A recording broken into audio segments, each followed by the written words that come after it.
Direct চলে এলাম তপবন বলে যে পাহাড় সেখানে। এখানে আসার পরেও বেশ ওরকমই ছিল, পাহাড় চড়তে হচ্ছিল, গুহা টাইপের মন্দির ছিল সেখানে। তো সেটাই আমরা একদম ওখানে একটু ভয় পেয়ে গেছিলাম, ভাবছিলাম যে ভেতরে যাবো কি যাবো না, কিন্তু ওখানে আমাদের যে গাইড দাদা ছিল কোনো ক্ষতি করবে না। আর হ্যাঁ, আপনারা ওদেরকে ভয় দেখাবেন না, কারণ এখানে ওরা থাকে, এটা ওদের ভীষণ ভালো লাগে খেতে। সেগুলোও এখানে পাওয়া যাচ্ছিল, সাথে পাওয়া যাচ্ছিল চিড়ে, খই, সবই পাওয়া যাচ্ছিল এখানে। তো সেই ঢুকতে আর ইউবি ঢুকেছিলাম ভেতরে, সাথে হিয়ারি দিয়েছিল। পরে ওরা 4 জন বেরিয়ে গেছিল, আর পাশে শিব ঠাকুরের মন্দির ছিল, আর পাশেই ছিল মাতা পার্বতীর মন্দির। কি সুন্দর, এখানে পুরো একদম লাইন হয়ে গেছে বলা যায়। দেখতেই পাচ্ছ কতটা রোদ ছিল, রোদে তো আমি পুরো একদম কালো হয়ে যাচ্ছিলাম যাকে বলা। কিন্তু পরে কিছুটা দূর এগোনোর পরে এই যে মন্দিরের নাম খুব ফেমাস। সেখানে যাওয়ার পরে দেখলে, তোমরা তো শুনতেই পেলে যে আমি কোথায় চলে গেছি। তো হ্যাঁ, তার জন্যই আমরা চলে এসেছি স্টেশনে। আমরা টাটানগর স্টেশন থেকে যাচ্ছিলাম বাবাধাম, তো সেই জন্যই আমরা একদম রাতের বেলা চলে এসেছি। রাত 9টায় আমাদের ট্রেন ছিল। আর এই যে এই ক্লিপটা, এটা হচ্ছে ভোর 4টের সময়। আমরা ভোর 4টেতে ওখানে নেমেছি, একদম চারপাশ পুরো অন্ধকার ছিল যাকে বলা যায়। দেখতেই পাচ্ছ এত ঠান্ডা পড়ে গেছিলো, মানে আমার আর বাবার খুব ঠান্ডা লেগে গেছিলো। সেই জন্য আমরা যে বিছানা চাদরগুলো হয় সেগুলোই গায়ে নিয়ে নিয়েছিলাম। বাবাধাম যাওয়ার জন্য আমরা নেমেছিলাম জাসিডি জাংশনে। এরপর সেখান থেকে আমরা একটা অটো দাদার সাথে যোগাযোগ করলাম, আর সেই দাদা আমাদেরকে সোজা নিয়ে এলো করিশ্মা উৎসব প্যালেস এই লজে। সেখানে তো ভোর 4টের সময় আমরা পৌঁছেই গেলাম। তো তারপরে আমরা সেখানে গিয়ে ফ্রেশ হয়ে একদম আমরা ভোর 6টা 6:30 নাগাদ বেরিয়ে গেলাম মন্দির দর্শনের উদ্দেশ্যে। যেহেতু আমরা ভোরবেলায় গিয়ে পৌঁছে গেছি, সেই জন্য আমরা একদম ফাঁকায় পুজো দিয়ে দিয়েছি। আর এখন আমরা পুজো দেওয়ার পরে এসে দেখছি যে দেখো কতটা লাইন হয়ে গেছে অলরেডি, বিকজ তখন 8টা বেজে গেছিল। তা আমি চারপাশটা ঘুরে একটুখানি দেখিয়ে দিচ্ছিলাম, তোমাদের জন্য ভিডিও করছিলাম। তোমরা দেখো, দেখে কেমন লাগছে সেটা আমাকে জানাও। এই দেখো কি সুন্দর, এখানে পুরো একদম লাইন হয়ে গেছে বলা যায়। ভীষণ ভিড় হয়ে গেছিল তখন। যত দেরি হবে তত ভিড় বাড়বে, সেই জন্য ভোর দর্শন করে নেওয়াই ভালো, শান্তি মতো পুজো দেওয়া যায়। আর ইউবি মাকে বলছিল, মা তুমি টাটা করো। আর মা একদম মন্ত্রমুগ্ধের মতন মন্দিরের দিকে তাকিয়েছিল, কারণ মন্দিরের উপরে একজন লোক বারবার করে উঠছিল আর সেখানে গিয়ে পতাকা লাগিয়ে নেমে আসছিল। তো সেটাই আমরা সবাই মিলে দেখছিলাম দাঁড়িয়ে। এই হচ্ছে বাবাধামের মন্দির, যেটা কিনা দেওঘরে অবস্থিত। আর এই মন্দির হচ্ছে শিব ঠাকুরের যে 12টি জ্যোতির্লিঙ্গ হয় তার মধ্যে একটি। তো সেখানে পুজো দিয়ে আমরা পার্বতী দেবীর মন্দিরেও পুজো দিয়েছি। সেখান থেকে আমরা খেতে চলে এলাম ঝাঁঝি ভোজনালয় এই দোকানে। সেখানে আশেপাশে প্রচুর দোকান ছিল, তো যে কোনো দোকানে খাওয়া যেত। সবখানেই পুরি, সবজি, চিড়া, দই সব পাওয়া যাচ্ছিল। আর এই যে দেখো, আমি মার সাথে একটু পোজ দিয়ে দিচ্ছি। আর আমার গলায় যে মালা দেখতে পাচ্ছ, সেটা কিন্তু পার্বতী দেবীর মন্দিরে পুজো দিতে যাওয়ার সময় এক পুরোহিত আমাকে ছুঁড়ে গলার মধ্যে দিয়ে দিয়েছিল, আর সোজা আমার গলা দিয়ে ঢুকে গেছিল গলার মধ্যে। তো সেই জন্য আমি সেটা পরেই আছি আশীর্বাদ স্বরূপ। আর এখানে দেখো আমাদের খাবার চলে এসেছে। এখানে আমরা পুরি সবজি নিয়েছিলাম। যে হাওয়াই চপ্পলখানা দেখতে পাচ্ছ, সেটা কিন্তু ইউবির নয়, ইউবির চপ্পল চুরি হয়ে গেছে। সেই জন্য ওর মন টন খুব খারাপ ছিল।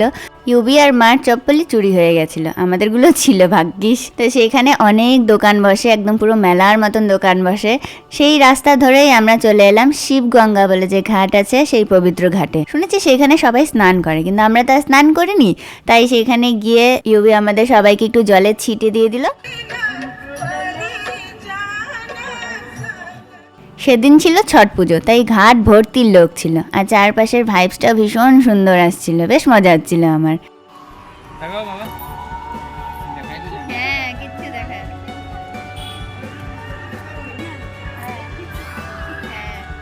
আশেপাশে সব জায়গাগুলো ঘুরে আমরা আবার রুমে ফিরে আসি। সেখানে আসার পরে আমরা মোটামুটি 10টা 10:30টার দিকে আবার বেরিয়ে যাই সেই অটো দাদার সাথে, যার সাথে আমরা এসেছিলাম স্টেশন থেকে হোটেলে। সেই দাদার সাথে কথা হয়েছে যে সেই দাদা আমাদেরকে সারাদিন ধরে ঘোরাবে। আশেপাশে যত জায়গা আছে, প্লাস বাসুকীনাথ মন্দির আছে, ত্রিকুট পর্বত আছে, সেই সব জায়গাগুলো আমাদেরকে ঘুরিয়ে দেখাবে। সেই উদ্দেশ্যেই আমরা বেরিয়ে পড়েছি। আর দেখতেই পাচ্ছ এখানে ইউবির ঘুম পেয়ে গেছিলো, বিকজ আমরা বললাম না যে রাত 9টার সময় ট্রেন ছিল, আর ভোর 4টাতে গিয়ে নেমেছি। তো সেই জন্য খুব একটা ভালো ঘুম টুম তো হয়নি। সেই জন্য অটোর সামনে বসেই ঘুমোচ্ছিল, আর বাবা ওকে পেছন থেকে টেনে ধরে রেখেছিল যাতে ও পড়ে না যায়। তারপরে দিদি বললো যে তুই পেছনে এসে বস, আমি সামনে বসছি, না হলে ধরে তুই পাক্কা পড়ে যাবি এখন রাস্তার মধ্যে। এই দেখো এত সুন্দর যে রাস্তা দেখতে পাচ্ছ, এটাই হচ্ছে ত্রিকুট পর্বত, যেখানে আমরা ফেরার পথে এসেছি। আর এখন আমরা একদম সোজা গিয়ে পৌঁছে গেছি বাসুকীনাথ মন্দিরে। সেই মন্দিরে ঢোকার মুখেই আবার সব দোকানগুলো ছিল, একদম শাড়ি দিয়ে সাজানো সব দোকান। সেখানে বিভিন্ন রকমের পুজো দেওয়ার যে জিনিসগুলো, খুব ভালো ভালো জিনিস ওখানে পাওয়া যাচ্ছিল, আর খুব কম প্রাইসও ছিল। আর ওখানে বাবা আর মা দাঁড়িয়েছিল চা খাওয়ার জন্য। বাবা রাত 10টাতেও চা খায়, সিরিয়াসলি বাবার চা খেতে ভীষণ ভালো লাগে। আর স্বাভাবিক বাঙালি মানে চা খেতে তো ভালো লাগবেই আমাদের। আর আমিও দিনের মধ্যে প্রচুর বার করে চা কফি খেতেই থাকি। পুজোর সামগ্রী, এখানে খেলনা, তারপরে হচ্ছে কি যেগুলো ফেমাস প্যারা যেগুলো হয় বাবাধামে গেলে, এই প্যারাগুলো ভীষণ ভালো লাগে খেতে, সেগুলো এখানে পাওয়া যাচ্ছিল। সাথে পাওয়া যাচ্ছিল চিড়ে, খই, সবই পাওয়া যাচ্ছিল এখানে। তো সেই ঢুকতেই এখানে অনেক অনেক অনেক অনেক অনেক অনেক দোকান। এবার আমরা একদম ফাইনালি পৌঁছে গেছি মন্দিরের একদম গেটে। সেখানে গিয়ে একটু চেক ইন হয়, ব্যাগপত্র রেখে যেতে হয়। তাই প্রথমে আমি, মা, দিদি আর ইউবি ঢুকেছিলাম ভেতরে, সাথে হিয়ার দিও ছিল। পরে ওরা 4জন বেরিয়ে গেছিল, আর আমি, ইউবি আর বাবা ছিলাম ভেতরে। ভেতরে মোবাইল নিয়ে যাওয়াই যায়, সুতরাং কোনো অসুবিধা হয় না। মোবাইল নিয়ে গেলে পরে ভিডিও করা যায়, একদম মন খুলে ভিডিও করা যায়। আমি তো ওখানে একটা নাচের ভিডিও করেছি। আর এখানে ভিতরে মানে পুজো দেওয়ার টাইমটা তোমাকে ক্যামেরা করতে দেবে না, এটাই যা।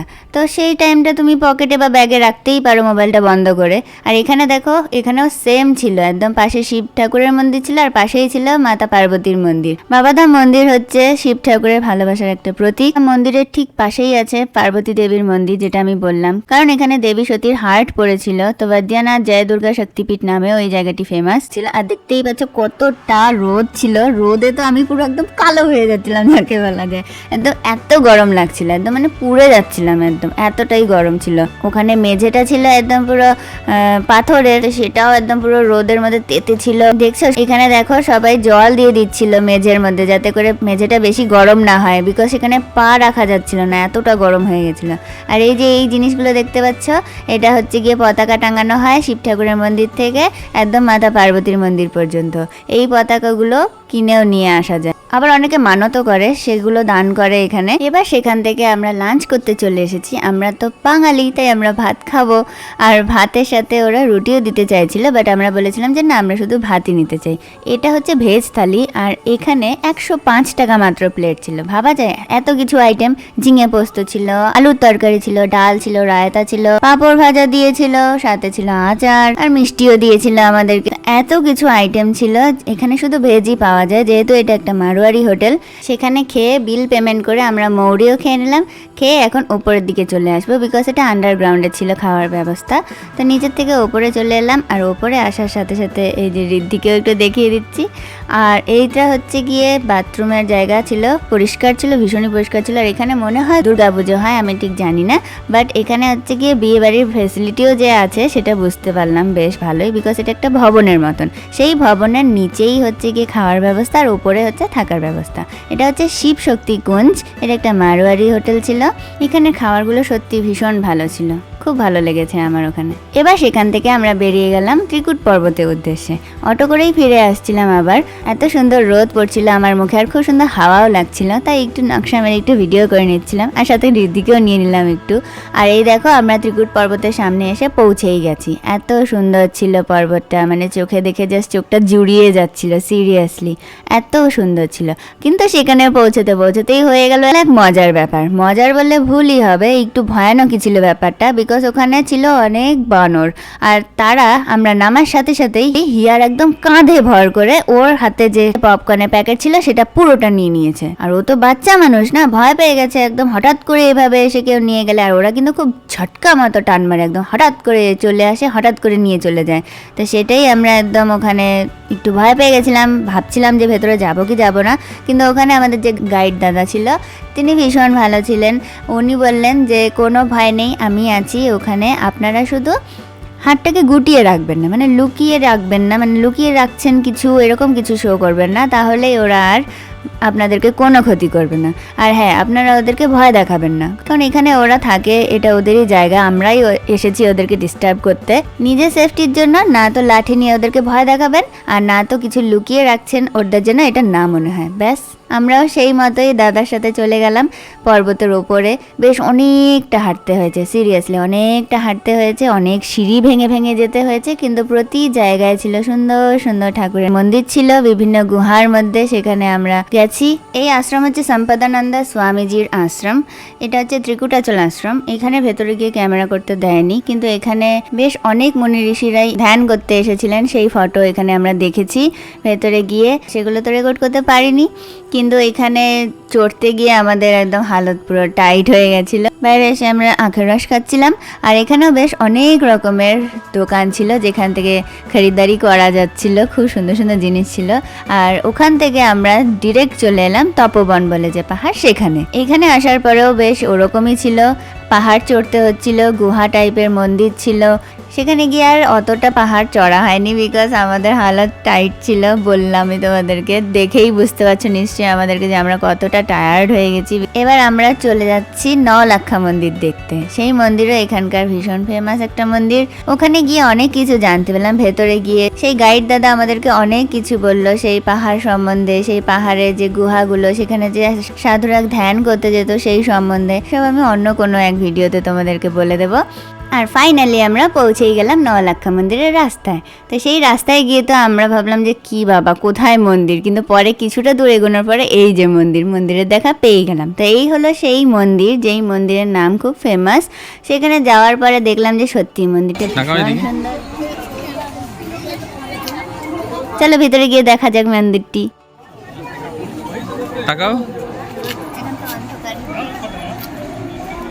এখন তাকাই তাকে চলো না,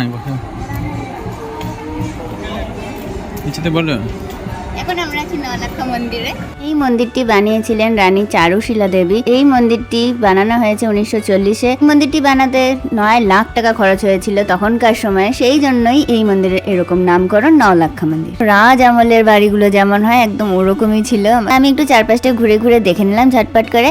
আর যেহেতু ছট পূজা ছিল সেই জন্য দেখো বাইরে কতটা ভিড় ছিল, পুরো ঘাটের মধ্যে সবাই চলে এসেছিল তখন, যেহেতু বিকেল হয়ে গেছে সেই জন্য। সেখান থেকে পরে আমরা ফিরে এলাম আমাদের হোটেলে। তো হোটেলের সামনেও ছিল ছট পুজোর ঘাট, সেই জন্য সেখানে এত সুন্দর করে সাজানো ছিল, যেটা আমরা রাতে যখন নেমেছিলাম ট্রেন থেকে তখন আমরা এতটাও ফিল করতে পারিনি। এখন বেশি ফিল করতে পারছি, বিকজ এখানে অনেকে এসে এখানে পুজো করে চলে গেছে, আবার পরের দিন ভোরবেলায় আসবে। এত সুন্দর করে সাজানো ছিল, পুরো হোটেলটাও সুন্দর করে সাজানো ছিল। তো এরপরে আমরা হোটেলে চলে এলাম। হোটেলে আসার পরে আমরা একদম ফ্রেশ হয়ে গেলাম। তোমাদের সাথে একটু রুম ট্যুরটাও করে দিচ্ছি। এই রুমটা ছিল এসি রুম। এই রুমের ভাড়া ছিল মাত্র 1200 টাকা। এখানে ডাবল বেড ছিল 2টো। তো সেখানে আমরা এতজন আরামসে এটে গেছিলাম। আমরা একটাই রুম নিয়েছিলাম। বাথরুম ছিল, ভীষণ পরিষ্কার ছিল, সব যা যা দরকার একটা হোটেলের রুমে সব কিছুই ছিল। হোটেলটা ভীষণ ভালো ছিল। তোমরা যদি ওখানে যাও তো এই কন্ট্যাক্ট নাম্বার তো দেওয়াই আছে, সেখানে যোগাযোগ করে নিতে পারো। আর সামনের ঘাটটা ভীষণ সুন্দর করে সাজিয়েছিল। তো হ্যাঁ, এরপরে আমরা আবার স্টেশনে চলে এলাম, জাসিডি স্টেশনে। এখান থেকে আমরা আবার রাতের ট্রেন, আমরা ভোরবেলায় গিয়ে পৌঁছে যাবো টাটানগর জাংশনে। তো বলো আজকে ভিডিওটি তোমাদের কেমন লাগলো? যদি ভালো লেগে থাকে তাহলে অবশ্যই লাইক, শেয়ার, সাবস্ক্রাইব করে দিও। আর কমেন্ট করে জানাও আমাকে যে তোমাদের এই ভিডিওর মধ্যে কোন পার্টটি বেশি ভালো লাগলো, আর তোমরা কে কোথার থেকে দেখছো। তোমরা কি কখনো বাবাধাম গেছো? যদি গিয়ে থাকো তাহলে আমাকে অবশ্যই সেটা জানো। বাই বাই, ভালো থেকো। Hello Europeans, welcome back to my channel. তো কেমন আছো তোমরা সবাই? আমি তো ভালোই আছি। তোমাদের আমি জোরে একটু আমি আজ বাবাধাম মন্দিরে ঢুকতে এসেছি, আর সেখান থেকে এসেছি বাসুকিনাথ মন্দিরে। তো সেই ভিডিওটা তোমাদের সাথে শেয়ার করবো। তো পুরো ভিডিওটা দেখো, আর কথা না বাড়িয়ে আমি শুরু করছি ভিডিওটি।